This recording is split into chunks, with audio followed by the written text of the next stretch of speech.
Okay, remember that they're changing my voice. So many of you might ask me, to tell you what to do. But you don't want to pick up your cross and follow me. You don't want to stand firm and be screened out. First and foremost, people should stop reproducing. Nature is what tells you to reproduce. Nature on a very basic level. But nature's been hijacked by people with technology. The situation has changed. Not everything you're inclined to do is good. You have to look at things carefully and consider your ways carefully and write down your ideas and write down things and organize your thoughts. The more your brain is organized, the easier it is to make a sound decision. As I've been scrambling to do God's work, part of it was trying to save people's lives and trying to get them to do the right thing, right? And that includes 250,000 or so white people who die from smoking cigarettes every year. That includes other people who need rehabs, right? We need rehabs for cigarette smokers. We need a sound economy so people have the ability to go into rehab without losing everything. And these things aren't hard to achieve. There's lots of people who have lots of ideas on how to achieve them, and there's people out there who are the people you see all the time who make arguments that are too extreme. They simply don't add up. And they superimpose their extreme arguments on people. For example, they make this argument about universal basic income. So one person I saw the other day said, and I'm not trying to insult this person, maybe they went well. They certainly get you thinking what the number should be, right? It starts the conversation. Well, hopefully it does, or you would think it would, right?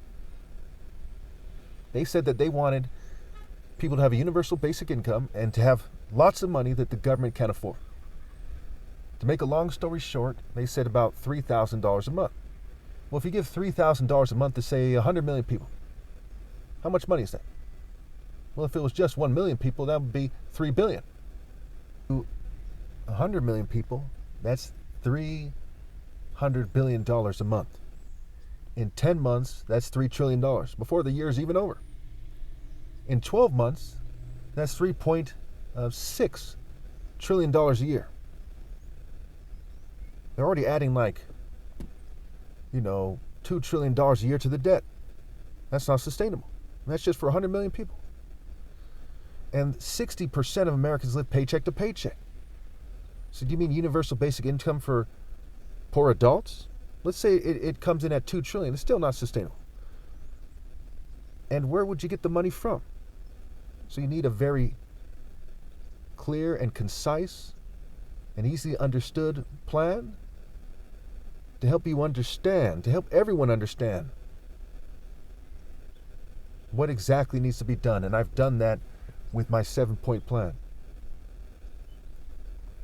The right amount of wealth taxes, the right allocation of resources. I've done that well. And I haven't just done it for mulatto people or black people or white people. I did it for all people because I am not racist. I'm not a racial supremacist. I am a moral supremacist. When I look at the celebrities in American history, for example, I see interesting figures, interesting people. I'm not going to say they're good or evil. George Washington, Abraham Lincoln.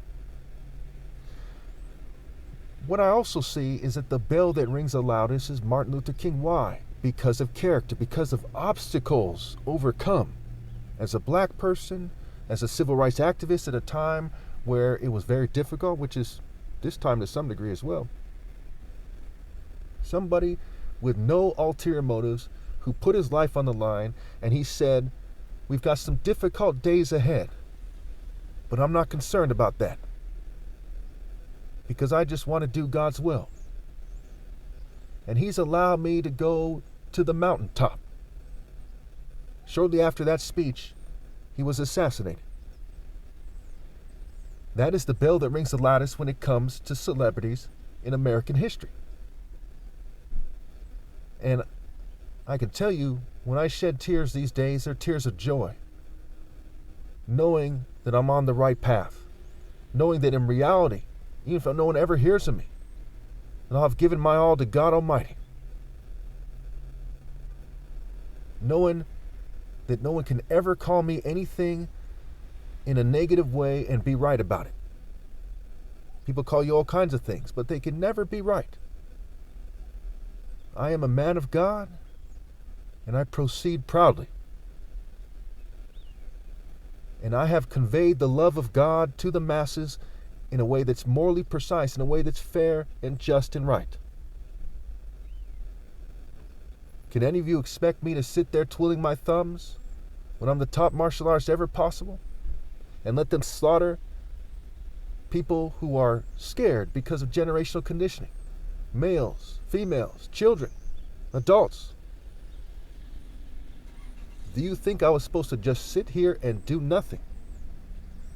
You think I was supposed to assimilate into their system? Could I let suffering persist? What would God have Jesus do? And that is what I'm going to do.